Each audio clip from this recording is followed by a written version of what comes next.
actually the 67th episode of SETI BIMCO altogether, and the 17th of season 2. No. Yep.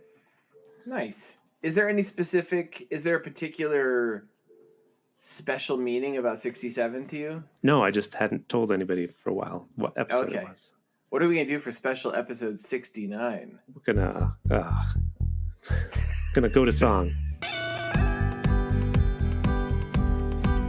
It's SETI BIMCO Part 2, The Revenge. The show where we create revenge sequels that nobody wanted. I'll get you, my pretty, and your little dog, Mr. Betty Puddles, too.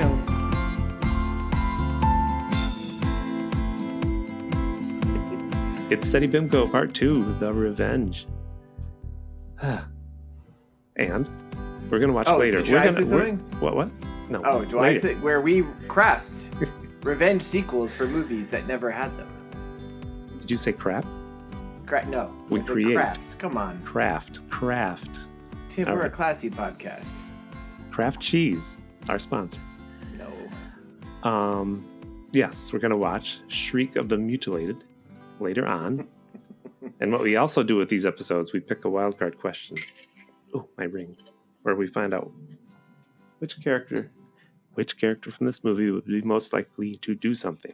Before you do that, I just want to mention to everybody that ring you just heard clicking was Tim's Green Lantern ring. He wears it everywhere. Yes. He says it's powered by willpower, but I don't think it is.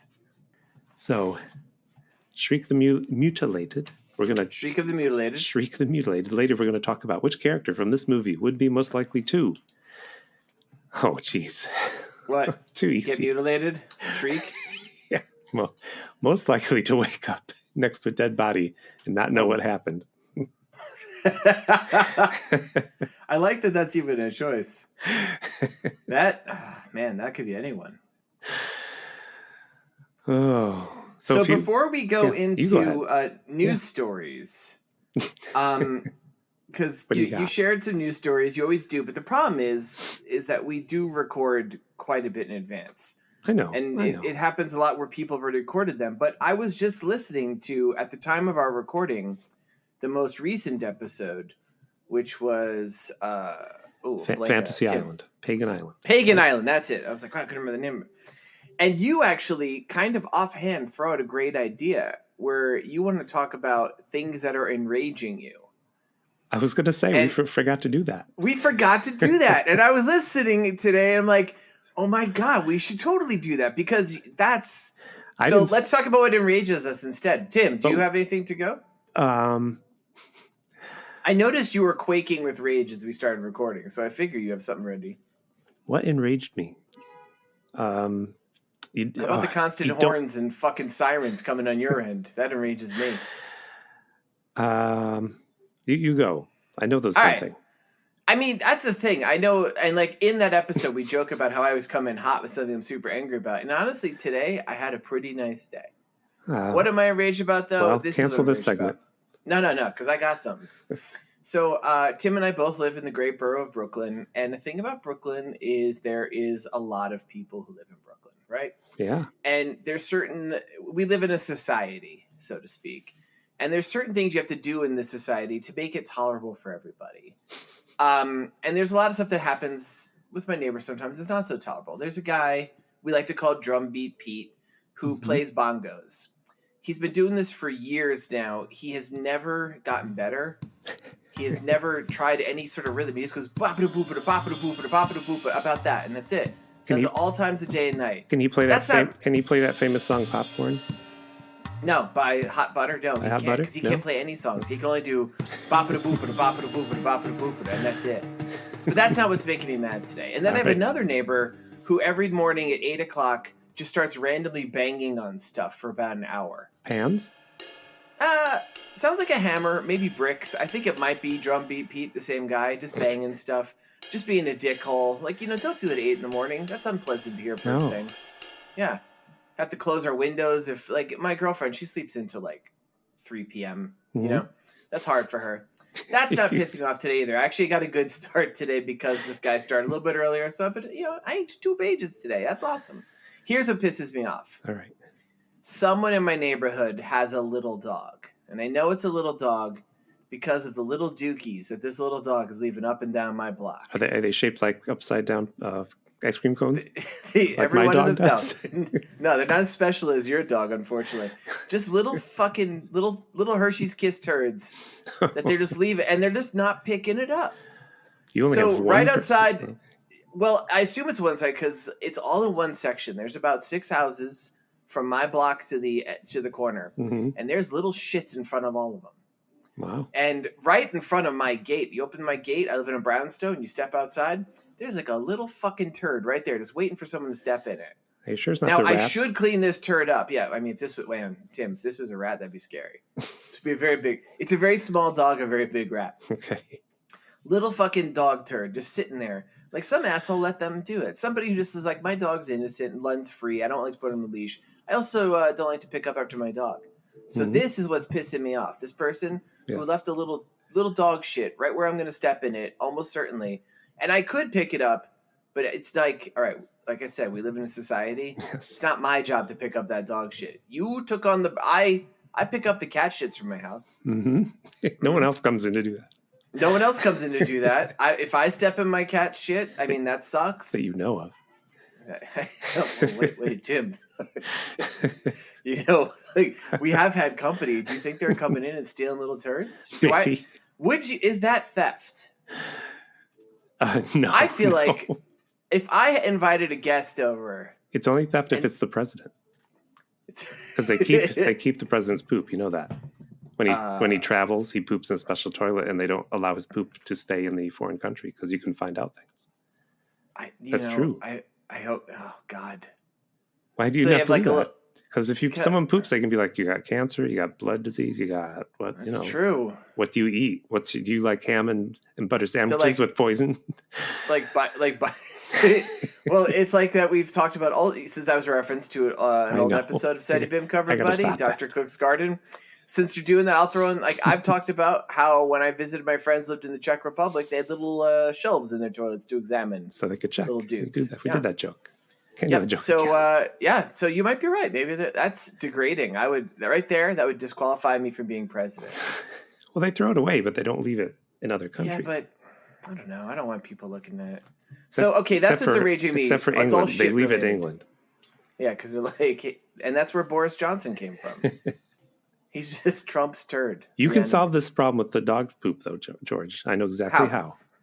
Is it- You go buy Uh-huh, a dog food salesman costume, uh-huh, and you get some dog food uh-huh. that makes poop green. And you go to each Ooh. house in your neighborhood, one at a time, who has a dog, and you're like, hello, I'm Mr. Pet Food Salesman. And you give them a deal. What if they don't take the deal? And you What if gotta they're wait. like my precious Fluffykins as a very specific? Do I grab Fluffykins and just shove it down their throat and be like, "Eat it, you damn dog"? Because that's animal cruelty. It's a hole in my plan, but Yeah. you just got to let that dog eat the green food. And you're like, nope, not that one. Then move on to the next house. Mm. Say, hello, I'm Mr. Dog Salesman. I got no access to the Mr. dog salesman. That's the same accent you always do. Hello. Tim is the man of two voices. Oh no, 3 if we count Minnesota. You say one word funny. I'm hoping that we'll see some of these voices come in today when we discuss. I don't know. So that's That's your what's enraging enragement? George Corner. Tim, what's yours? You got anything? Did you carry bananas into your local bar and fail to impress any supermodels again? You won't like what I'm enraged about. What? Oh. Is it Democratic presidents? You're like, I hate when the Dems are in charge. No, because Mega. I saw Quantum Mania. Quantumania. Oh, yeah. And And the only way that movie would make sense is if you got to the end, because listen, I assume people have seen it if they want to see it. If you didn't see yeah, it, spoilers if you haven't seen. spoilers if you haven't seen Quantum Mania, Ant-Man Quantumania, 3. Skip ahead to the timestamp Tim will put in right now. That's right. I make it work for Tim. Put it on pause for about an hour and come back. Ow, wow. And we'll just wait. So you pause the music and you come back and somehow it's advanced past this part of the conversation. The phone's alive. All right. So yeah. We know that Kang has many personalities through time and space, and this Yes. is one of them. And the only way Yes. it would have made sense is if at the end when he died, when at the end you find out this Kang Well, is Kang a- is defeated, we'll say. Yeah, when this Kang is defeated, if we found out he was like a complete idiot, he was the idiot Kang, Yeah. because he locked up Ant-Man and Wasp and their daughter. He didn't take away any of their gadgets. That is their only power. Because at the end, his daughter's like, I got a gadget. I'm going to make you shrink. I'm going to escape. And I was like, what? What if he? That enraged me. That lazy writing, like so easy Did to you stand escape up and punch the TV from King. Yes, I know. I don't know. I was just.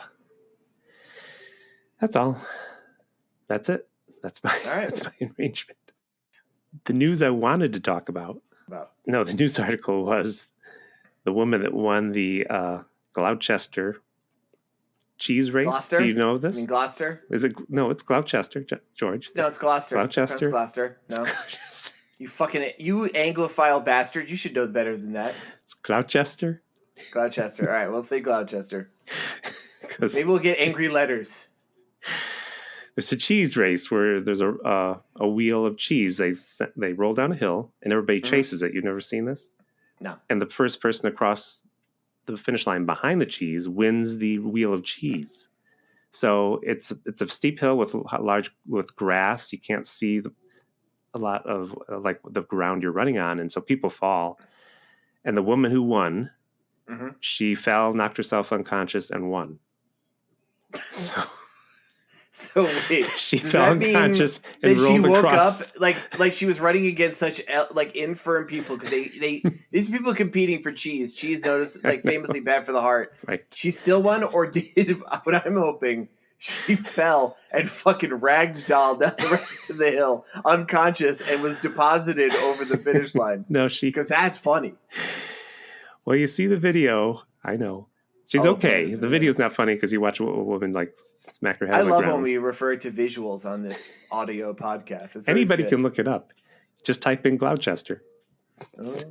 Spelled Gloucester. That's the fun. It's not even spelled Chester, you idiot. There's no H. So Gloucester. She woke up. Cheese. She said, "I remember hitting my head.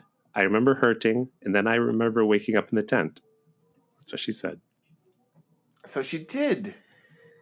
She did win, despite she did ragdoll. 19 years old from England. I'm just reading this now. That's coincidentally what most women say after a date with Bill Cosby. Tim. That's also what George Bush said the day he learned he was president. Which George Bush? The W. The W? I just remember hitting my head. I remember hurting, and then I remember waking up in a tent. That's what Melania said the day after she married Donald Trump, too. All right, who else? Who else said it? That's it. That's it? Nobody else?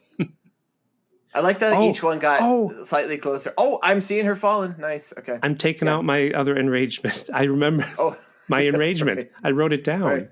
Oh, you did? Okay. Last week, we talked about a movie that had a woman with a very symmetrical face. The movie was... we're talking about the movie Nick Fury, and there was the woman who I said was objectively very attractive because she was... Several times George talks about her symmetrical face and how much he likes it. Very symmetrical, yes. And I started to wonder, and I'm worried now that George judges how much he likes people on their faces, and like, is my face symmetrical enough to be George's friend? People, if you've never seen a picture of Tim Hamilton, just type in Disney Quasimodo, and you pretty much get the idea. Well, that seemed very mean. So I was kind of enraged later. I'm like, does George like people just with their symmetrical heads? Of course. Know who doesn't have a symmetrical face? Hitler. Man. Gotcha. All right, I'm walking away from the podcast. That's it. Let's go into the movie. Okay.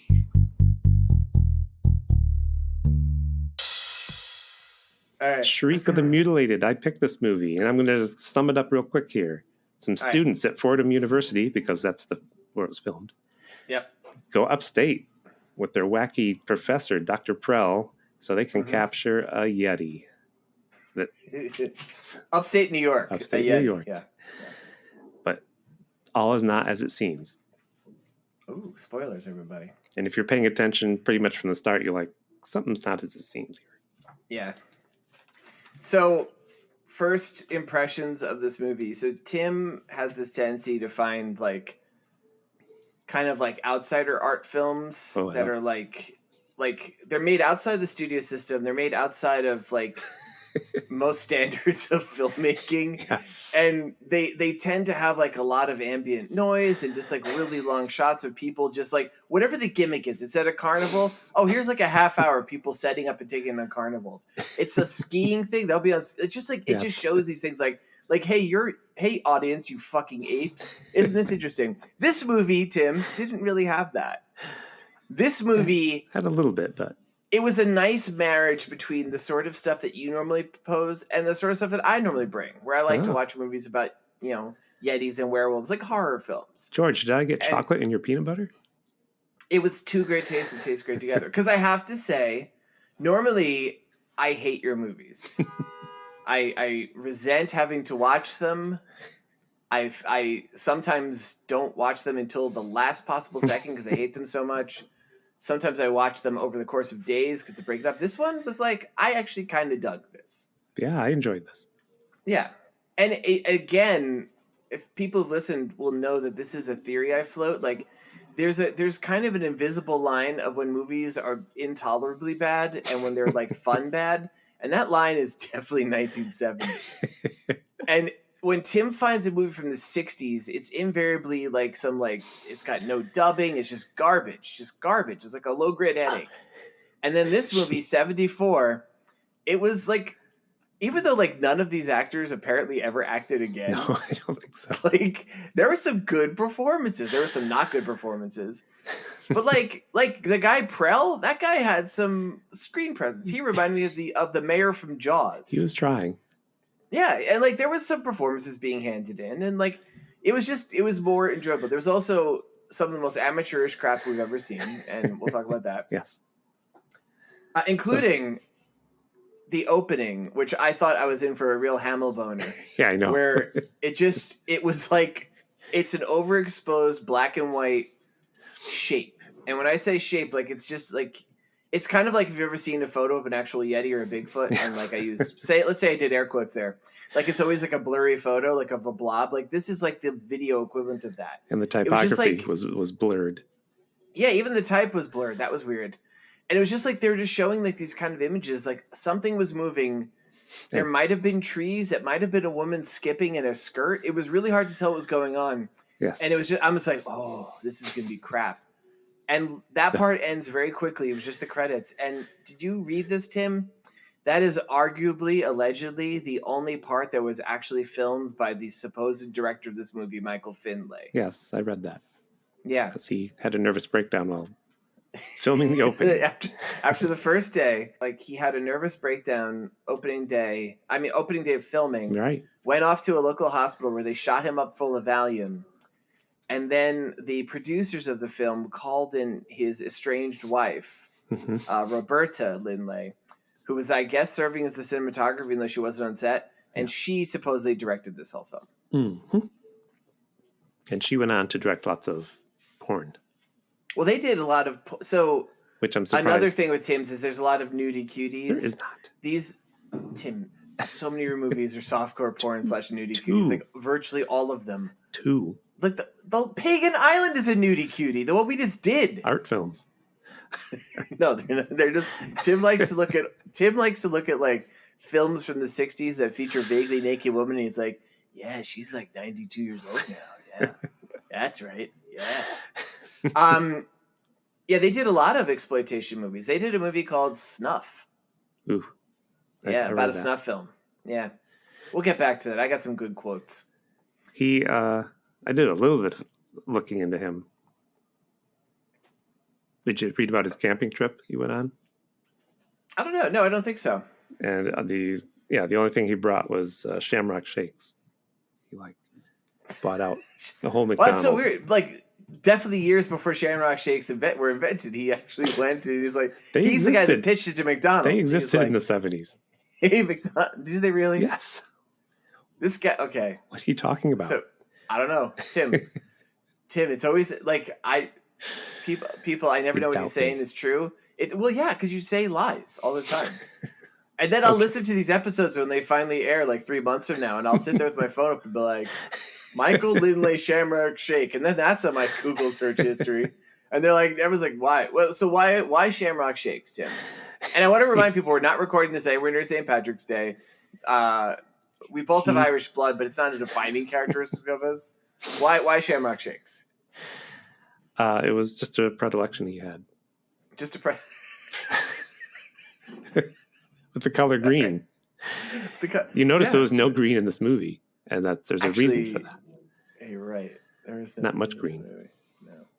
Even though in the woods it's fall, and the Foley artist was crunching up crackers in these old movies. And they go through the woods. It's like, I don't know. And this is why this movie is better than most of the stuff you make us watch, Tim, because there probably was a Foley artist. There was actually, weirdly, sound effects played an important part in this movie. They did. Yeah. So we got to get through this. We got to get through this a little bit. They open up at the Fordham University where they filmed it, I believe. New York City's own. And this teacher, Dr. Perel, he's a little old man. He looks like somebody, and I can't think of who he does. He reminds me. I know. I'm like I thought he was he really does have like real actor vibes. Some of these people don't. I think he taught. This guy, I'm like, yeah, and he also, interestingly, he had it looked like his nose had been flattened. Yeah. Like he'd been like a tough guy who got beaten up. Little guy, but good personality. I liked him a lot. He's the charismatic lunatic professor, Dr. Perel. We hear him giving a lecture about how Yetis are real and live in upstate New York. They got lots of drawings of them. Cool drawings. Oh my God, which I forgot about the drawings. They look nothing like what we eventually see. No. It's insane. Like that was somebody in the production was like, this is what we're going to make. And they're like, we got $6. Right. We're not making that. He also explains that Yetis can disappear when humans appear. I didn't know. Yeah, which that was pretty delightful.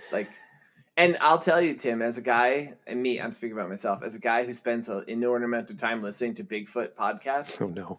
There is literally a subsect of people who believe that the Bigfoots exist in other dimensions and pop into ours and become visible, and they're surrounded by a distortion field, which is why every photo taken of them is blurry.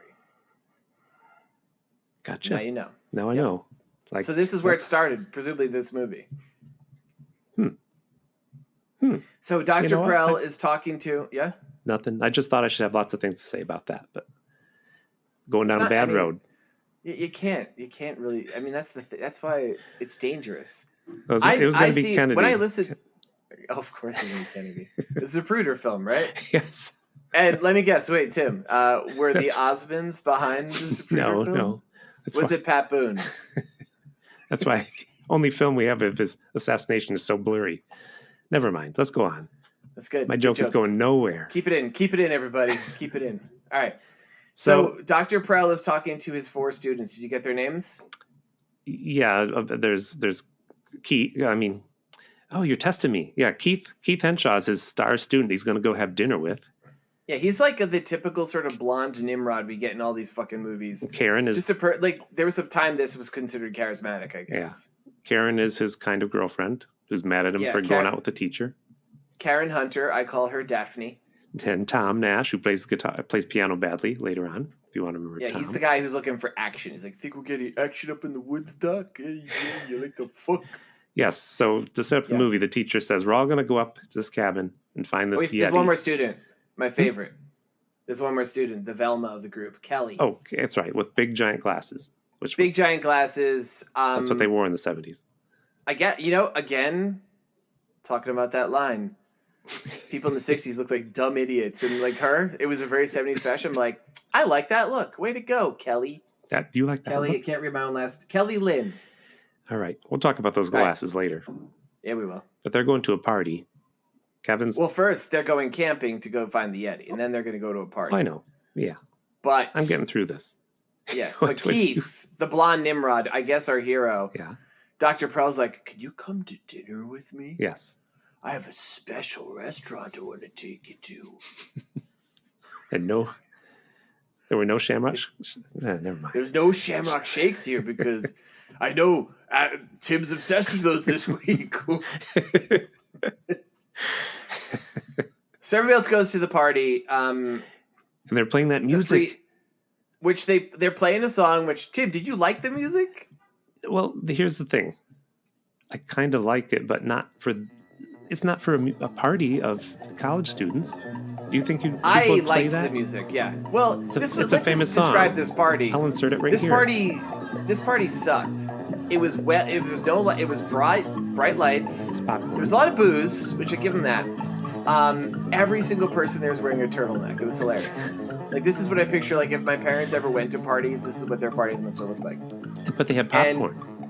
They were serving popcorn, and the music they were playing What's popcorn? is a song called "Popcorn" by Hot Butter. Yeah, I'm playing it right now. Oh, we're gonna go for it. We're playing it, huh? I'll edit it in. I'll tell you, because I actually was reading on one of the sites I did a deep dive for this. There's 2 versions of this movie. There's multiple, but one of the versions has a generic track put in here because there was actually a copyright version with it. I wondered. So, I wondered. So then at this party, it's already half hour. Yeah. Spencer St. Clair and a woman who is either his wife or girlfriend show up, and everybody. And who is Spencer St. Clair? Well, as we find out, he was a student 7 years ago. Uh-huh. I hope he was a 40-year-old student, because if he was this guy this 20, guy had a Giuliani level comb over. It was insane. If we're meant to believe he's 27 or 30. Well, they're grad students, so yeah, I'd say he's 30. But, like, you know, in the 70s, everybody knows, everybody smoked everywhere, and they ate Shamrock Shakes all the time, presumably. So, like, they all aged preternaturally fast. So he looks like he looks like a garbagey 50-year-old, but he's probably like 27. For some reason, he comes to this kid's party. We find out he used to be a student. He went on another trip to find the Yeti, and everybody was killed except him. He just has terrible memories of it. And he's like, field trip? You're going on a field trip tomorrow to find a Yeti again? No, you said no more field trips. He hates field trips. And everybody at the party's like, ooh, who invited him? He went bananas. He used to be... He's that crazy guy. Now he's the groundkeeper, He's the right? groundkeeper. Yep. Yeah, so he keeps ground. And as soon as he gets to the party, he's like, get me a drink. Now, if you notice. Yeah, She tries to hold him. He has a wife or girlfriend that's, like, very devoted to him. So he tells everybody about, like, how Dr. Prell had taken them out years before everyone got killed. 3 of the 4 main characters hear this and don't really seem that shook by it. No, like, because the 2 girls and the guy who's like, I'm looking for some action. I hear this because, like, meanwhile, the only person who doesn't hear is Keith, because he's actually having special dinner. It's called with Dr. Prell at a special restaurant. What's it called, Tim? Wait, I actually want to mention this because this is going to tie into my sequel.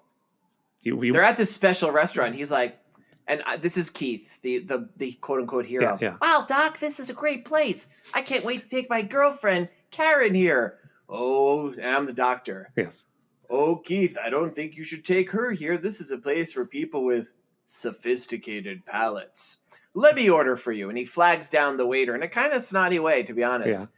He's like, waiter, I'll take my usual dish, 2 portions. The waiter gives him a look, and he kind of nods at him. And he comes back with some food, which I don't remember really seeing what it looks like, but they eat it. And the guy's like, wow, Doc, this is really delicious. He's like, I'm glad you like it. It's called ginseng. Mm-hmm. Mm-hmm. And I'll do the voice. I'll do the voice of Samuel Clemens. Okay. Oh yeah, Samuel Clemens, aka Mark Twain, one of Tim's 3 characters. Let's hear it. What's he say, Tim? You know what they say about ordering dinner in a restaurant. What do they say, Tim? I mean, Sam. Who's this Tim you're talking to? You know my name. It's actually Samuel Clemens. Mark Twain is a measurement once used to measure how deep the Mississippi was. Uh-huh. All right. I'm out of here. Wait, he didn't finish his joke. Come back, Samuel Clemens. Actually, Samuel Clemens, go away, never come back. Just remember the name ginseng, folks. Ginseng. Yeah, not ginseng, ginseng. Not dim sum. Not gin and tonic. Anything else? No. All right, so we're done. It's just that Spencer St. Clair puts on a good performance. He crushes his glass in his hand as he tells the whole class that all his classmates were killed. Yep. And you're right. Nobody's like, everybody at the end's like, great party. Had a good time. And like, there's no music playing anymore. They're all sitting around this well-lit room listening to this obvious crazed person Right. talk about how everyone died. I'm like, I mean, I went to college. There's this one party I always think of that was like the worst party I ever went to. Mhm. Like I was hanging out with some friends. Was your They're like, yeah, birthday? my friends. It was my birthday, and like Tim was there. He ate somebody's cake. Actually, that wasn't even my birthday. That was my girlfriend's birthday. But anyway, no, I went to this one party. It was off campus. I remember it was just the lamest party ever. I was just, and like it was well lit like that. It was just like people sitting around like listening to groovy music, and I'm like, I have to jump out the window. And it was, because it was well lit, and there wasn't enough people there. I couldn't make my escape. That's what this party felt like. Oh no. Like you're just like there, and like there's a guy like having a nervous breakdown, talking about like how everyone died in this trip. So Well, what music was at this party you went to? They weren't even. Was it? they were not. Was they it weren't playing music. Fish? I think Was it might Hootie and the Blowfish? What? Well, we're not allowed to make fun of Fish because it turns out John, our erstwhile co-host. I'm not making fun of them. No, you're making fun. He loves fish. Okay, Hootie, was it Hootie and the Blowfish? No, I don't think it was, Tim. It was Hootie the Blowfishes. Again, callbacks to episodes. People, it's an impenetrable morass listening to our show. It's like, it's so continuity heavy. It's like watching Doctor Who. I was going to tell It's you that insane. I went to a crappy party, but all the parties I've been to have been amazing, legendary. Legendary. All right, so let's get out of the party. That's, So, which details should we do next? Should we? this three is my threads. favorite part of the movie. This Oh, okay. because the party ends. Spencer St. Clair goes home. There's no words spoke when he's home. He's looking everywhere for more alcohol. His wife or girlfriend is just right. She doesn't say anything. She just takes it from him as if like, no, enough, right? There's no words. No, there is a line where I think there's actually you hear the people at the party saying, "I feel bad for his wife. He takes advantage of her." But they didn't let this woman speak because she was probably not a good actor. No, but this is when Spencer goes home with his girlfriend. Yep. I'm just saying. Yeah, Did the they first say scene you hear anything? him say, He's just going through the house looking for alcohol, and she tries to take it, and he gets out a jagged knife and slits her takes throat. a bread knife and slits her throat. And we're like, whoa, that was a quick escalation. And then he's taking a bath with his clothes on. Smash cut to the bloody faucet. He's taking a bath with the clothes on, and I'm like watching this film, like, what's happening here? And then we assumed his girlfriend, whose name I wrote down, but I can't read my own handwriting, comes crawling in from the hall, dragging herself, and she's carrying a toaster. Yes, with a long extension cord, I guess. No, it's clearly not plugged in at first. I actually rewound to check. And she carries him to the edge of the thing where he's sitting there drinking like a Schlitz as he's passed out. And she dumps the toaster in there and kills him. The end. He doesn't hear her scraping this across the floor. That was a General Electric toaster model A786, by the way. I looked that up. Oh, yeah. I mean, Tim. Worth a lot of money. People may not know this. Yeah, Tim has another podcast called Toast of the Town where he talks about different toasters over the ages. It's fascinating stuff. And we make Your one, current favorite is the four-bred General Electric model from 1979, right? That was in 4 different colors. The most rare being turquoise. yes, and we always set fire to one at the end of the episode. There's no Yeah, there's every no episode you film. burn it. There's no film, but you're just like, hear that? Yeah, There's one on fire right now. Tim. Oh my god! And then every episode ends with Tim hacking violently as he breathes in like the violent fumes. All right. Now we cut to the white van because, of course, Dr. Prell would ride around a white van. You know, With the 4 students, they're going on their trip up to find the Yeti. I don't want a hog. I don't want a hog. Uh-huh. Hawk. What are you gonna hawk? But I have to do this before we leave Uh-oh. Spencer St. Clair behind, my favorite character in the movie. I have several reasons why he hates field trips and why he's so freaked out about field trips. I warned you. Okay, you did warn me about this off camera. Yeah. All right. He's not good at getting permission slip signed. Once in 4th grade,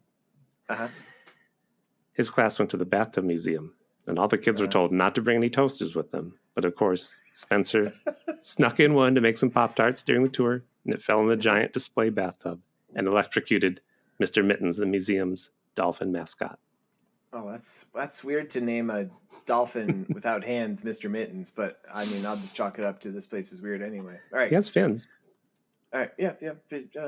Typically, fins don't They have actually mittens. have 4 phalanges in them, don't they? It's like they think they used to be hands. Oh, fine. Yeah. Well, they have evolutionary vestigial arm bones. Yep. Yep. Once in 5th grade, he went on a trip to the Toaster Museum, and there was a giant display bathtub that the kids were told not to go into. But some of the kids jumped in to play with their Mr. Mittens Memorial Dolphin toys. Oh, man. And sadly, while dancing to the latest Pat Boone hit, Spencer knocked the nearby 1951 Sunbeam Radiant Control toaster into the bathtub and electrocuted a few kids. I appreciate that you actually figured out what sort of toaster would be around when this guy was in 5th grade, too. I do my research. This is good. Yeah. Then in 6th grade, his class went on a field trip to the chocolate factory, and Spencer stole a new type of sucker that never ran out of flavor. Sadly, it was the dark meat pork sucker with butter, and he sucked on it so much it clogged his arteries. He had to have open heart surgery the next day. Seems like these are more. I don't think these are really the problem of field trips. I think Spencer's just a monster. This is why Spencer hates field trips. Sorry. How many more are there, Tim? It's just 2 more. Oh my God! In 7th grade, they went on a field trip to the Minnesota Space Needle. All right, nice. Spencer still managed to knock a radio into the swimming pool, and he killed several kittens. Oh, wow. Was one of the kittens the kitten from Beware the Blob? Yeah. It didn't live much longer from God sad. 1972. Beware the Blob, 1972. Okay. Before this movie. Last reason. In 8th grade, there was a field trip to the water treatment plant where the workers encouraged kids to toss toasters into the dirty water, as was their custom. Sadly, Spencer wasn't there that day. He was in the hospital having open heart surgery again as he wouldn't quit sucking on that dark meat pork butter sucker. That's it. You know, he was angry. Angry for the rest of his life. Yeah, at least 2 open heart surgeries by 8th grade. I think we understand why he looks so ravaged by age. Yes. Guy had a rough life. So now that that was a good derailing of the show. I'll be quiet for a minute. Do your thing, George. All right, let me try to advance this forward. Boot Island. We're in a white van with Dr. Prell and the 4 students. They stop off at a gas station. A guy's like, "You're going up to Boot Island in the Hudson Bay?" And he's like, "Yep." He's like, "Okay." And it's like it's the sign of like that there's trouble afoot. Yep. It's like, oh, what's going on there? And then they arrive at like if you know New York, upstate New York, this is just filmed in Croton-on-Hudson. It's just like kind of a nice little. It doesn't look like it's in the wilds. There's beautiful houses and stuff. Right. They go to this one house owned by a colleague of Dr. Prell named Dr. Carl Werner. Thank you. Dr. Carl Werner. Yep. And he's like, "I did hear the Yeti. I heard it last night. It was higher pitched than a bear, but lower pitched than, I don't know, something." Oh, lower pitched than fucking shit. I don't know. So they're all excited to go out and find this thing. Then I think we need to mention this part. Oh, we need to mention that they meet. This is very racist. Yeah, this is the part. Okay. Because it wouldn't be a Tim film without there being a horrendously racist element. There is a man who Dr. Carl goes, "Oh, that's my Indian." Right. Laughing Crow. Now. A very Italian man, I think. Yeah, I was like, I'm going to say. Like, I know that this was the thing in old Hollywood movies where you would cast people who are not actually indigenous to play indigenous people. But this guy, I don't think I've ever seen a person playing the part of a Native American who looked less Native American. His real name was Ivar, so I don't even know if he's Italian. Because my first thing was like, who the fuck is this Italian motherfucker? Angar is his last name. Oh, Angar, that's Agar. It. It's like I feel Ivan. Like he's like a Agar, yeah. He also credited. He actually did work in like 4 movies. Right. So he's also sometimes credited as Hagar. So he might be a Viking. This guy, like, whatever you're picturing, I can guarantee you, this guy does not like. You couldn't picture someone who looks less Native American than this guy. It was insane. Think of a guy who you're always saying, "Please put your shirt on. Please, just put a shirt on." Yeah, like you're like hanging out like the beach, and there's like an old Russian guy who's just like it's just insane. And he's mute. Oh yeah, because he's been traumatized for his big story to be revealed later, and also the fact that fucking Carl Werner is like he's my Indian. Yes. Like, he's like a slave. Fucking human trafficking. Yeah. This is disgusting. So, Tim, this is also a theme in like Teddy Bimco movies. What? Like the kind of brain damaged groundskeeper sort of character. No, that happened in Camp Sunshine too. I deny it. Oh, that's right. That's true. Yeah. Yeah. And also, that's another movie with probably horrible racism when you think about it. They all do. It's just all white people. Man, actually, I did want to talk about this. This is an addendum to things that enrage me. There's so much fucking like casual racism and sexism in this. Oh yeah. And I'm like, why does that always have to come to the forefront? Like, listeners, you may not know this, but there's a certain group of people Tim really hates. And he's very careful never to mention it during the podcast. Sometimes he gets a little bit too excited about, Hitler. But like for the most part, you would never know that Tim hates Armenians. Oh, but like, thanks. It's just because he just keeps it secret. Like, why every fucking old movie, their sexism is so goddamn like it's just fucking ridiculous. Yeah. And the fucking racism. Like, there's no reason that you have to have a guy named Checks Notes. Laughing Crow. Man, he didn't laugh once. Nope. He did a little bit, but we'll get to it. Oh, yeah. So it's terrible. Yeah. So, and then Laughing Crow is a really good cook. He cooks them dinner. What does he cook them, Tim? Ginseng. Yeah. And in our second bit of racism, one of the characters goes, but I thought that dish was Oriental. Oh, yes, that's right. Yeah. Because, this movie's great. It's a great movie. They're like, no, ginseng is a special dish. And there's several shots of characters burping horribly. Gurgly burps, like really disgusting burps. And all they're eating is ginseng. And if you're at home, and me, I already figured out a whole thing. I'm like, oh, this ginseng is something. Yeah, this isn't just... I figured. This is a little weird, all this ginseng. Tom plays the piano terribly. I just want to get that out of the way. He sings a song. Tim sings a song about... It's called Yeti Now, and it's... Tom sings. I'm just gonna I'll let you draw your own conclusions. Next morning, Tom's like, I'm tired of eating this terrible food. I'm gonna go shoot a deer. He goes off to shoot a deer. No, they all go off. They all go off up the hill. Oh, they're all going off looking, but he leaves to go find a deer. He's separate from the rest of them. But first, the theory. Yeah? That the ice froze over and a Yeti walked down and got stuck on the island. That's the doctor's theory. In upstate New York. Yes. And he knows there's some caves over there, so that's where the Yetis hold up. That's their whole plan. And they go out looking. So, I mean, God damn it. Okay, one thing, Dr. Prowl, you could go be a lunatic. You could be a crazy person. What's with these 4 kids? Well, we know it. You follow this man into the woods? I know. This guy, I mean, come on. That's like, you have to be having some issues to think sounds okay. So they're going looking for the cliff, and the Dr. Prowl's like, I think it's right over that ledge. Yes. And he goes and looks or something. While Tom goes hunting, I should add. Tom goes hunting. They all split up. And Keith is like, I think I'll go pee over here. Oh, I forgot to mention a huge important part. And Karen's like, I'm going to go poop over here. Sorry. And weirdly, close up that lasts for 5 minutes of just Karen shitting. And I'm like, oh, this is why Tim chose this movie. We did get a description of the Yeti from Dr. Carl Werner. Mm-hmm. And he had described how it had a very loud heartbeat, that was an interesting... Yes. Touch. We're hearing the loud heartbeat. So, yeah, there's this bit where Tom is off looking for this Yeti. No, he's not. He's looking for a deer. And you hear like, boom, boom, boom, boom, boom, boom. But it's very tense. Mm-hmm. And he goes into this old shack that's in the middle of the woods. And it's just a piece of wood banging there. And he's like, oh... But then he's in there, and like you see like little hints of like something with white fur running around the outside. Right. And then Tom gets attacked by a guy in a shaggy dog costume. It's so ridiculous looking. They must have only found that costume that was white. Otherwise, it'd just be Bigfoot. I don't know. And it's like it was shot with like up until now, like I said, like I like this movie. There was actually a certain degree of competence that we don't always see in a Tim Hamilton pick. But once this Yeti comes, like it's just like, I mean, you could fucking see that there's pants cuffs on this thing. Yeah. And it just runs really quick. It's a quick cut, but like he just jumps on him. It's a little guy. And I'm like, and like we see his face getting slashed and we hear him scream. And then the rest of them are like, where's Tom? And so they all take turns all night shooting guns every 2 hours so he can find his way back. And they're not, nobody seems that worried that Tom's disappeared. Dr. Prell's like, he's fine. He built himself a little tent and a fire.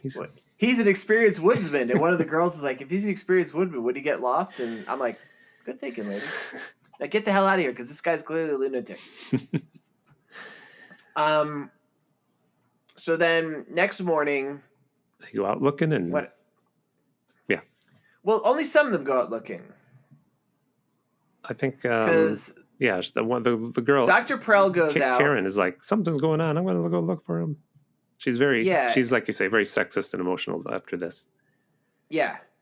And Lynn, who is the other girl, the one that looks kind of like Velma from Scooby-Doo, Yes.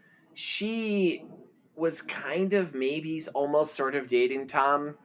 Like there was two couples. No, and Tom was always like she liked Tom, but Verna asked about it, and she's like, he's okay, but he goes with a lot of girls. Oh yeah, they kind of were hinting she liked Werner. She thought Werner was cute. I describe Werner. Werner, like, so she was actually legit cute, like definitely the cutest person in the movie. Werner was like, I'd say he was like 56. Yes, with a mustache, the fucking gray ponytail and balding.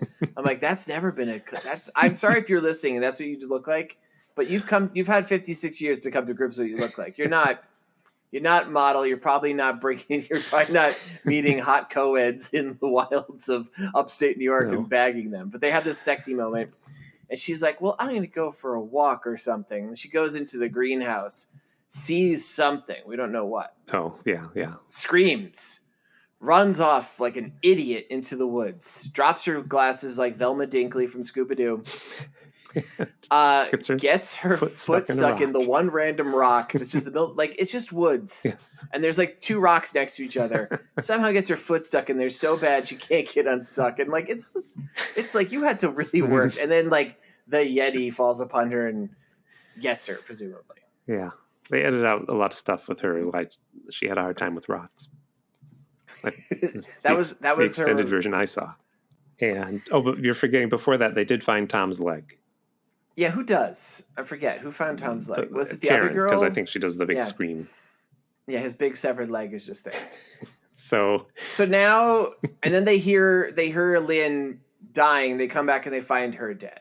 Right. So now they have confirmation that at the very least Tom is missing a leg. Let's presume he's dead. No, they put Tom's leg on the dining room table. Remember, it's just there. It's just sitting there.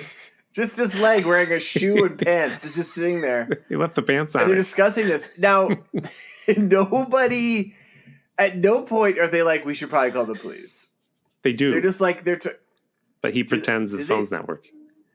Oh, I missed. Oh, look, plot hole solved by Tim Hamilton. Yes, he does call. He's like, damn it, this phone's not working. Phone's not working. We're in Croton-on-Hudson, a wealthy suburb. That happens all the time. So and then Karen, the one girl surviving, is like, we have to get out of here. Lynn's dead. Mm-hmm. Tim's dead. And Dr. Pearl's like, Tom. Oh, did I say Tim's dead? No, let's see. Tom's dead. Lynn's dead. And she's like, let's get out of here. And Dr. Pearl's like, no, not when we're so close to finding the Yeti. I'm like, really? Yes. And because he is the worst character in any movie we've ever seen, he says, Karen's boyfriend, Keith, is like, well, let's stay. Right. We're so close for this. He's like, are you kidding me? 2 of your friends just got killed by this thing. And he says, Dr. Pearl says, I have one more plan. And he gets a pencil and paper out. He's like, and they watch him. Like 5 minutes of Keith watching. Here's my plan. And he's just drawn a big penis. And he's like, And they use. You want to see what the plan is? It's insane. Tying dead Lynn to a tree as if she's alive for bait. Oh, no, that's not the first plan. The first plan is they put out his leg. Oh, his leg in a bear trap. All right. Okay. And I forgot. They're trying to capture, they have a whole thing, they're going to tranquilize the Yeti and stuff, and it doesn't go right, but he eats the leg. So then they take Lynn's body and tie it up right to a tree. With lights and strings so that when he triggers a string, you take a picture and I'll shoot it. I forgot what happens next. Well, first, they do try to give you some clues in here because they say, Verna, you'll have to take pictures. And he's like, well, I'm all Butterfingers with pictures. I can't take no pictures. I'm Butterfingers. And Karen's like, well, I'm going to take pictures. I disagree with using my friend's body as bait. But I'm going to take pictures and get this thing done with. This is my big statement. We're literally using my best friend's body tied up to a tree to attract a monster that killed her. But I'll take photos of that. Like, you're the worst friend ever, Karen, except for Keith, because Keith is garbage. But so then what happens? That's our little hint that maybe there is no Yeti, which by this point, if you're watching the movie, you kind of figured that out. I had a whole different theory worked out, but maybe I'll talk about that. Okay. Maybe I won't. Who knows? Yeah. But yes, it's them. They're dressing up as the Yeti, and Laughing Crow is at home playing a record of a heartbeat. Oh yeah, they're going in the woods looking for it, and Keith comes across The heartbeat. And he's like the heartbeat. He sees the speaker up in a tree, and he's like, "Oh!" And then Laughing Crow, for some reason, puts on like fucking carnival music. That's what's like, on you idiot! His album of Heartbeats. There's also some carnival music. It's a big hit from 1974. Heartbeats. So finally, the world's thickest protagonist, Keith, is like, "I'm being scammed." I don't think he figured it out quite yet. I don't know. No, he doesn't quite know what's going on, but he does seem to. It was really weirdly shot. But he seems to knock the doctor unconscious with the gun. Yes. He runs off. He steals the car. He does not go back and save Karen. He just fucking runs. Leaves his girlfriend there. He let her be slapped by Dr. Perel, we should say. Oh, yeah. She's knocked unconscious, right? No, just slapped because she was being hysterical like a woman. It's like a monster was like eating her friend. But the guy runs off. Mm-hmm. And of course he gets his car stuck in the mud. Then he gets stuck. It doesn't wreck. He gets stuck. Yeah, stuck in a mud, like because he's hiding. This is a plot point that Dr. Perel got on the ham radio. It was like, "Hello, everybody. The dinner shall commence, as expected." Yeah, and they revealed like at this point, you're like, "Oh, so Dr. Perel and Dr. Werner. This is the thing that they're setting up." And I click over to see how much time's left. There's a half hour still. I'm like, "What the fuck is going on with this movie?" So all these cars go by. We just had to reveal that the Yeti is not real.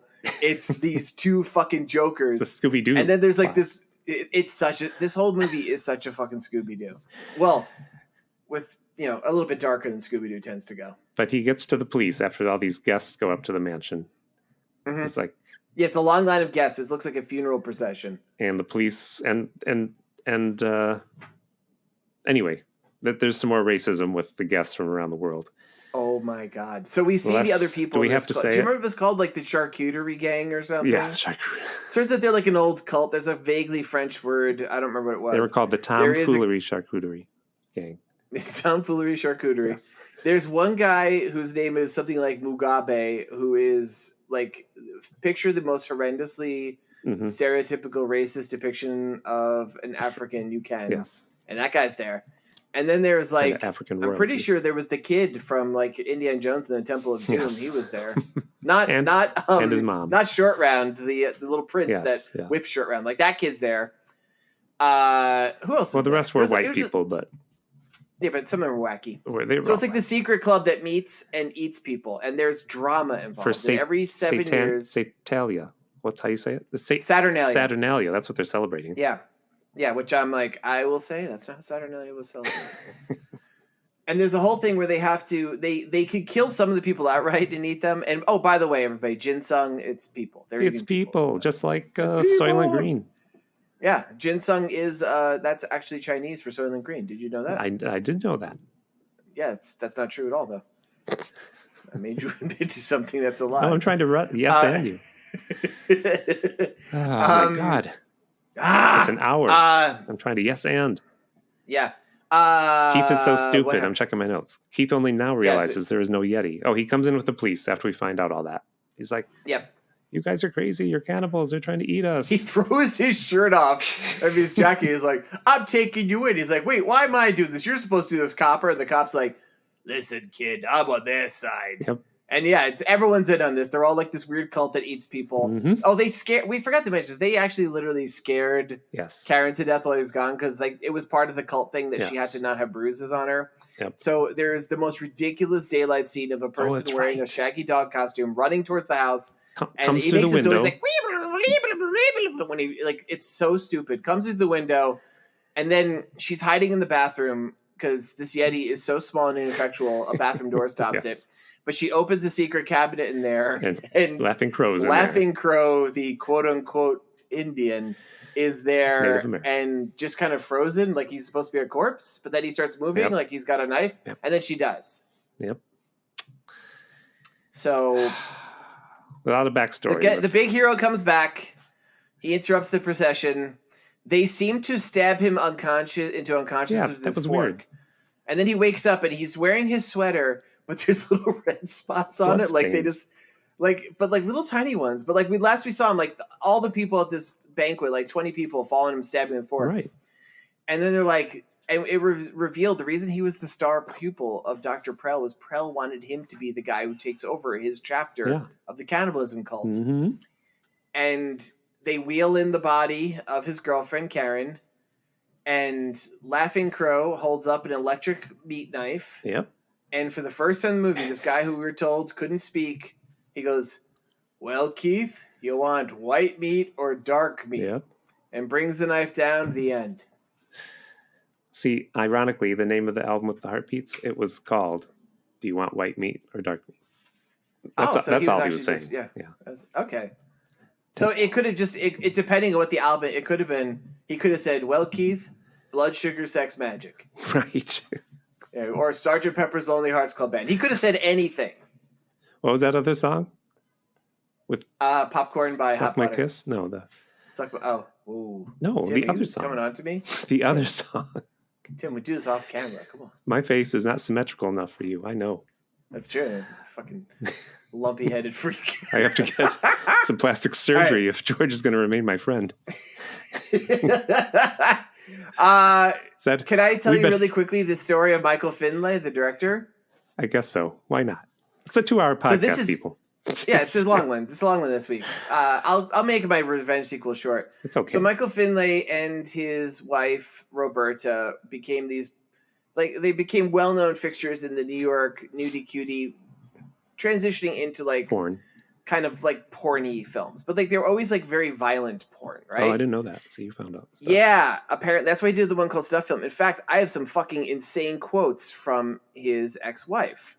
Ooh, uh-oh. Roberta. You want to hear this? Sure. If it's funny. If it's... Roberta Finlay.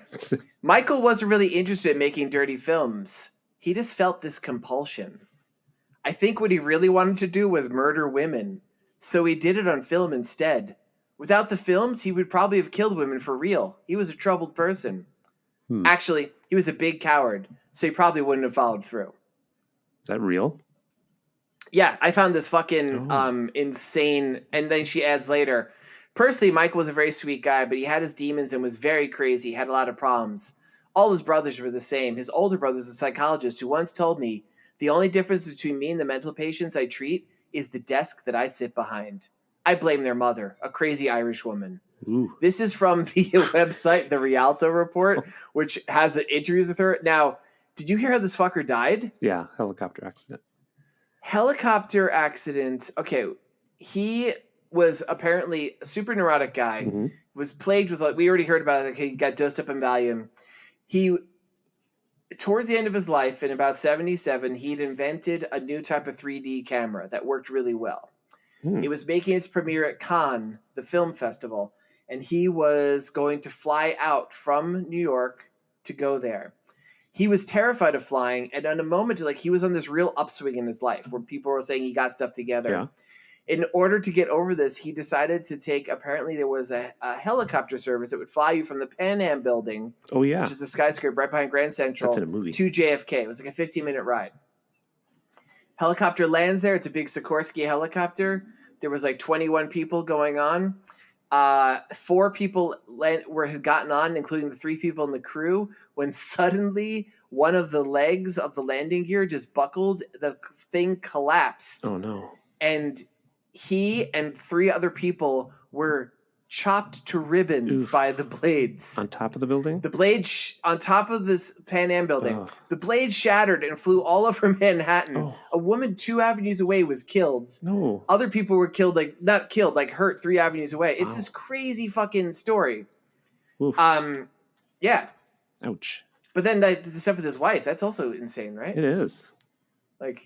So anyway, feel good story. Feel-good Michael story. Finlay, quote unquote director of this movie. Out of respect, I won't read. I'm not going to pretend to read something wacky about it. All right. Revenge should we time? do revenge? Okay, revenge time. Wherever you are, wherever you're hiding, I'll find you. I'll get you. Revenge. I'll get you. Revenge. Revenge. One of us will die. One of us will die. I will One of not us let will Cindy die. take Oh. my place. I will have my revenge. You know what Mark Twain says about revenge? Yeah, that's it. What's he say?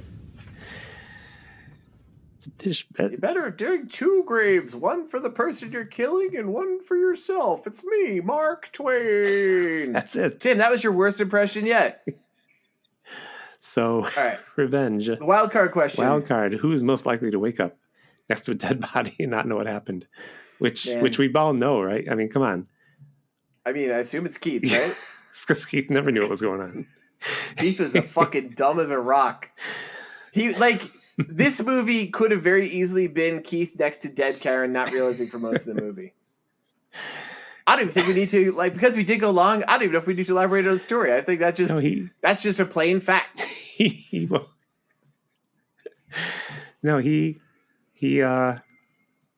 went to Gloucester later that year, and he did the cheese race down the hill. Oh, shit. He won it, even though he knocked himself out. And he woke up. Wait, was he already a cannibal at this point? Had he joined the cannibal cult? He woke up next to a dead body. He's like, I don't know what's happening. Oh, I guess I'll roll it down the hill. Did he eat it? Was he in the cannibal cult at that point? I say, yeah, he was. Yeah, he was. So he takes that body. Because he was starting to eat the body next to him. And everybody's, hey, he's not dead. hey, that guy's just sleeping. He's like, oh, okay. And he goes to the other body, and the person who broke their neck slipping over a big chunk of Gouda, and he starts chewing down on him. Now, what you didn't mention, this didn't actually happen in Gloucester. This actually happened in Rome, Italy. And when in Rome, do as the Romans do, they all started eating it. And that's what led to the giant cannibalism outbreak that destroyed Italy in the late 1970s. True. Yep. But also Gloucester. Gloucester, yeah. Gloucester. And Rome. It's not Rome. It's pronounced Rome. It's Just Rome. so you know. Oh, can you tell us tell us other places how they're really pronounced? Just Rome. Gloucester. Gloucester. What else? Oh, what's that place? Canida. It's up above America. Yeah. Canida. I'm surprised this movie wasn't filmed in Canida. But yeah. Yeah. All right. Who in their right mind wants to hear our revenge sequels? You want me to go first? Yeah, this is a little tricky one because I feel like it despite us mocking it, it's a little bit of a tight film. There's not a lot of characters to that are left to be to pull at the loose strings. I got one, but it wasn't. Yeah, you go first. This movie had an okay story if it wasn't for all the stupidness. Shriek of the Mutilated, Part 2, The Revenge. Cue the music. 2 years later, Franz, Hansel, and Zelda are in the boring archaeology class taught by old man Dr. Jones. They hate his class. They hear about Dr. Perel and his trips to find the Yeti, and in fact, one of the students, Franz, he has a ham radio set, and he has listened in on Dr. Perel's communications with the other Satanists. Franz knows what really goes on during his trips up north. He and his friends drop Dr. Jones's class, even though his class is going on a field trip to find Nazi gold or haunted artifacts or something. I was wondering if it was that Dr. Jones. That guy's class is awesome. Yeah. Who wouldn't want that class? So you see, Franz and his friends, Hansel and Zelda, are people who have a cannibal fetish. Except they have the kind of cannibal fetish where they want to be eaten. They want to go on one of Perel's trips so they can be eaten by cannibals. Like that German guy. You follow me so far? Yes, this only happened once in Germany. So I'm sorry I'm making these people German students. Yeah. German exchange students. Yeah, it's pretty racist. Pretty racist against Germans. It's not racist. All right. So when Saturnalia, is that how you say it? Mm-hmm. Comes around the next year, Dr. Perel has a new scheme. As he can't do the same scheme all the time, it'll be suspicious. It's now 1976, and this time he wants his students and himself to go. Wow. This time he wants his students to go with him to see the Freedom Train. Dr.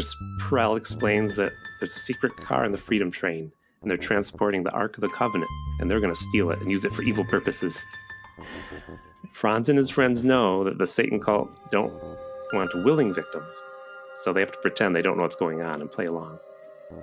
They drive to an old train station in upstate New York. Perel explains that it looks abandoned, but the train will stop here to get gas and check its tires. That's a weird train. Franz and Hansel and Zelda are like, yes, we believe you.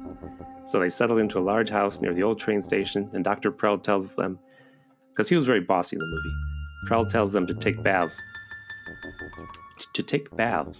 For the train heist, because they need to be clean to touch the Ark. And they're like, oh yes, we will be marinated when you eat. I mean, we will rob the beef well clean. What's the word you said there? What Let me was it, just see. marinated? They need to be clean to touch the ark. Okay. Uh-huh. And they're like, and they say, oh yes, we want to be marinated when you eat us. I mean, no, when we rob the train. They're playing their hand a little bit too loose there, yeah. While Franz is bathing in oils and salt and olive oil to make sure, Like the way John does. like John does. Yeah. A dark John Kelly, our erstwhile host, not here right now. Obsessive with olive oil. A dark figure suddenly enters the bathroom. A dark figure suddenly enters the bathroom holding a toaster. He tosses it into the bathtub and electrocutes Franz. Franz is like, 9, I have not marinated enough. But he dies. It's a lot he has to yell at the end. The next day, Dr. Prell is perplexed. But Hansel and Zelda are like, too bad. Who knows what will happen? We should call the police, baby, but I'm sure the phone is not working. And Franz, he will tenderize. I mean, we will keep okay till tomorrow. Anyway. Did you write the accent in your script you're No. reading off of? Okay. All right. That morning, Hansel and Zelda are taking a bath together in a sexy scene as they pour salt on each other and try to tenderize each other. Hansel says, "You're so sexy the way you salt me. You will make me so tasty." Tasty? That's a bad accent. No, that was, What is- that was you. Again, Don't blame a mysterious your figure. obsession with testes on these poor Germans. It's so sexy the way you salt will make me tasty. Again, a mysterious figure appears in the window and tosses a radio into the tub and electrocutes them as they yell, "Do not forget, we will taste good with strudel." What was playing on the radio? Was it the song Popcorn by Hot Butter? No, it was the Osmonds. Ah! All right. Dr. Prell is indeed mystified as he planned to kill them in an abandoned train car with a fake Ark of the Covenant as a lure. But at least he can call his pals to come celebrate Saturnalia and eat some college kids again.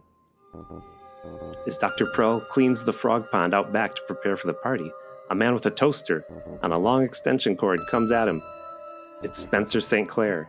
He survived being he electrocuted in his survived. bathtub. The electric shock made him nearly unkillable, like Jason or somebody.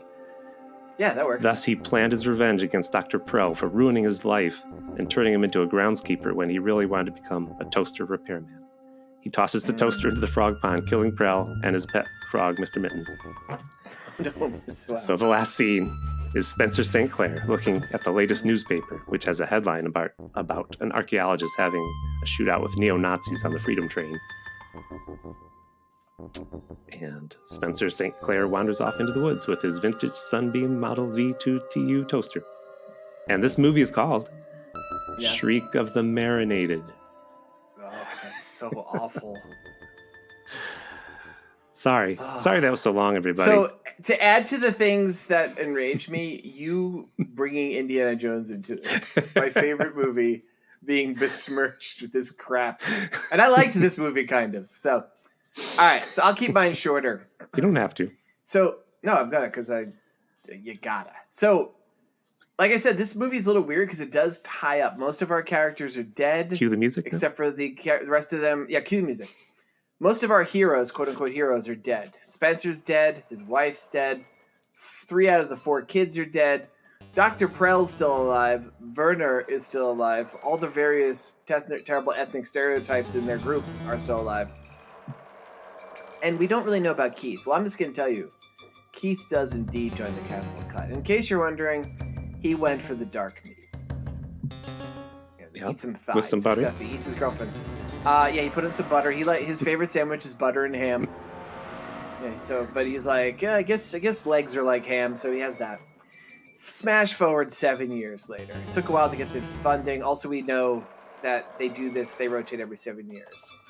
And, Keith is a full-on member of the cult. He's eaten so many people. Every year they've gone to different places. He's eaten people on the side, just left and right. He hangs out in New York City. If there's a person, like a dead hobo, he just kind of takes the guy home like a roadkill pizza and eats him. Does he eat them with the Shamrock And- Shakes, by the way? He of course. Call back to that great joke. Because that joke, Tim. I'm so glad you brought that up again because I was worried you were going to cut that out. I'm like, we can't cut that gold out. That Shamrock Shake, people want to hear Shamrock Shake jokes. Okay. So yeah, he has the Shamrock Shake. He's eating a dead hobo. He's put on a few pounds. He's filled out nicely. And it's their turn to host again. Yeah. So they go upstate. They have a new crop of students. There's Shecky. There's Dingle. There's Fleabot. And then there's Fred. Okay. Yeah, they're in this new group.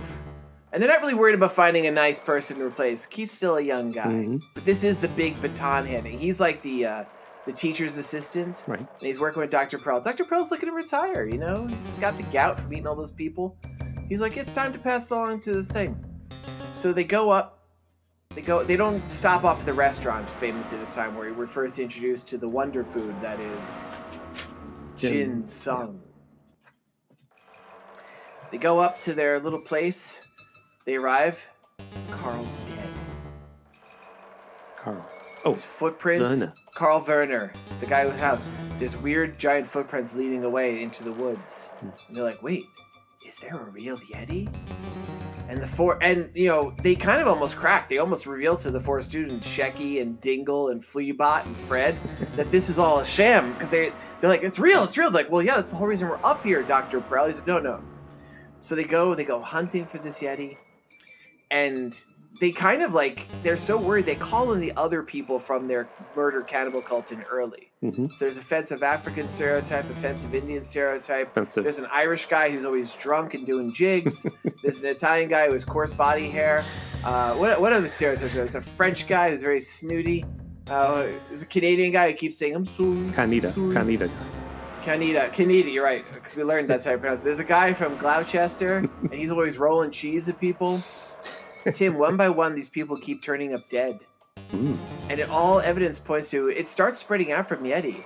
One guy whose name was Goatman Johnson, Goatman. he gets sucked, he gets exsanguinated. Something sucked all his blood, like a chupacabra. Exsanguinated? Another guy goes... Did you say exsanguinated? Exsanguinated. Is that a real word? Exsanguinated. Yeah, it means all your blood removed. Oh. Ooh, I'll use another big word. Another guy gets defenestrated, he gets thrown out the window.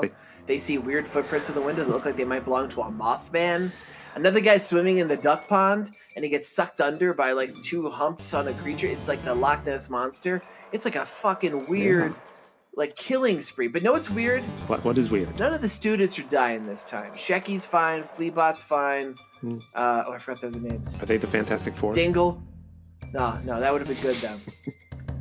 At the end, the students, they just left until this shit happens because they're not idiots. Dr. Prell's lost his touch. They're just like, yeah, we're going. They're not important to the story. It's just Dr. Prell and Keith are left. And then they hear a really loud heartbeat coming in. Thump, thump, thump. Like, oh my God, this whole time it's been real. We created the horror that will undo us. We were the monsters all along, but now a true monster will eat us. And then a guy in the most ridiculously cheap costume just busts in the room. And they're screaming. Keith wets himself. Dr. Prell fucking takes a liquid diarrhea shit down one leg. He's so scared, he releases his bowels. Ooh, just like Tom Sawyer did. He was around 80. Just like Tom Sawyer famously did in the book. Nobody's actually read Tom Sawyer. People don't realize. It's just Mark Twain talking about all his bathroom accidents. He fooled you. But the Yeti's standing there going blah, blah, blah, blah, blah, blah. Then it pulls off its head. Oh, okay. And beneath its head, because it was just a mask all along, you know who it is, Tim? Richard Nixon. It's not Richard Nixon. A good guess, though. It is the waiter from the Jin Sung restaurant. All along. And he's like, you cheap motherfucker. Didn't tip me. You only left me a 10% tip. He's like, but I haven't been there in 7 years. He's like, yeah, I had a lot of time on my hands because of that. I made a Yeti costume and a Chupacabra costume and a Mothman costume. And now I take my final revenge on you. Nice. And know how he kills him? Butter knife? No. I got nothing. The Shamrock Shake? Yeah, I got... Up the nose? Yeah, he throws a Shamrock Shake in his toaster, and it plays the Osmond so loud his head explodes. What type of toaster? It's a Remco... it's the antique known as the Swinger? The Remco Swinger, which is made for toasting ciabattas. Okay. Yeah. The Sorry. end. And the moral is always tip your staff. Yes. Give them 20%. Right. This country, we don't give them a living wage. So they need those tips. And if the guy's going to go through the trouble of bringing you some ginseng, which is actually human flesh, you better be tipping that guy well, you fucking cheap asshole, Dr. Prell. What's the name of it? And what's the name of this movie? It's called, what was this movie actually Don't called? ask for seconds. It was called Shriek of the Mutilated. Yeah, this movie's called The Empire Strikes Back. Jeez. Oh my God. Woof. Well, are you going to pick a movie for us to watch next? Are we done? I am. And this movie I'm picking is very much inspired by the movie we watched. This movie put me in the mind of another film. I've actually seen this movie before. No. It's a movie I've almost picked a couple times, Unfair. and it always keeps slipping through. But I've never seen this particular version, Tim. Like, this is a Oh, spoiler. it's a new version. Let me see. How many versions of certain Well, movies? It's No, it's not. King new. Kong. It's I've only seen this version when it was MST3K.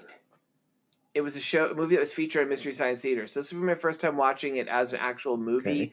not listening to the amusing wisecracks of a couple robots and a guy. Okay. It is a movie called Boggy Creek 2, The Legend Continues. Oh.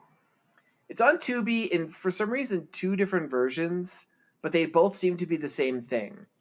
Well, I think you're gonna like it. It's a movie that's made by, I think he was like a weird like fertilizer salesman. oh. It's a sequel to the original Boggy Creek, which if you ever watch any cryptozoology film, like they always this was like this watershed movie in the 70s. I think I saw this long Can't ago. find that one streaming anywhere. Ah. But this one, it's got a very similar feeling setup to this movie. Like this movie, I'm like, oh, this feels like Boggy Creek 2. The professor going into the woods with his students. Yeah. That's pretty much what Boggy Creek 2 happens. It differs from there. Huh. But and there is a Mystery Science Theater version, so if you want to watch it with funny jokes, that's probably out there too. No, just watch it without it. If you're watching, pay attention to. Hey, do we have mail? Do we? I hope you didn't write a letter, did you? We don't have time. We don't have. I don't think I did. I did write a letter. I don't remember if we read it or not. You said you were going to last week. I definitely sent you a letter. Well, Do we have any we're mail? too long. We can't read it. I'm waiting for it to open. If you're reading that, I'm reading what Spencer's teacher told him when they went to the petting zoo. What was it? Oh, You got nothing. I called your bluff. I called your fucking bluff. teacher said, Spencer, you're like a waterfowl named Seven. And Spencer says, what do you mean I'm a waterfowl? I'm like a waterfowl named Seven. The teacher says, you're an odd duck. And that's how we'll end this show. Email us. Forever. Email us. Gmail. It's the end of City Bimco. SetiBimco with the E at Gmail. Send us a letter and you can tell us anything. Anything. Tell us which of our sequels you liked better. Write your own sequel, but out of the hundreds of sequels that we receive, we're going to only read the best one. The thousands. Because every week, we have so much mail. We just can't read them all. That's why we don't ever read mail unless it's written by me. Yeah. It's not that I'm the only person who ever writes in, and occasionally we get texts from my cousin. Hundreds of emails. Millions. We're going. We got to go. There's nothing right. else. Nothing else. An hour, 25 minutes. Oh, my God. Well, cut out one like the. Next. You had like 50 things that made you enraged. Cut out some of them. Next week, Boggy Creek 2. Or is it Foggy Bottom, Part 1? Soggy Bottoms 3. Soggy Bottoms 3. Leith Returns. Now we're cooking. Yeah. Now No. it's time to end the show. And now you're yes-anding me with Soggy Bottoms. Yeah. Oh. Hey, George, one note. Hey. One note. Hey, yeah. Whoa, hey, Before whoa, we say hey. goodbye, next week Yeah, is whoa. when America celebrates the 4th of July and they eat hot dogs. Shoot firecrackers, which I'm not going to do any of that, but we're going to take next week off. So Uh-huh. no episode. See you the week after when we watch Boggy Creek, The Adventure Continues. It's going to be the best Or it's, episode. as it's also known, what? I forgot. The Barbaric Beast of Boggy Creek 2. That's what it's Boggy called. Creek 2. All right. Is that weird? Like, what a weird name. All right, bye.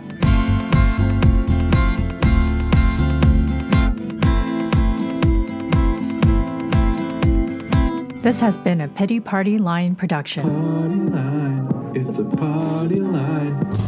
Video, we're going to look at some vintage toasters. I have kind of an affection for old toasters. I like the chrome, and they look like old cars to me, like old classic cars. This one is a Nat Monarch Telematic. They call these floppy toasters.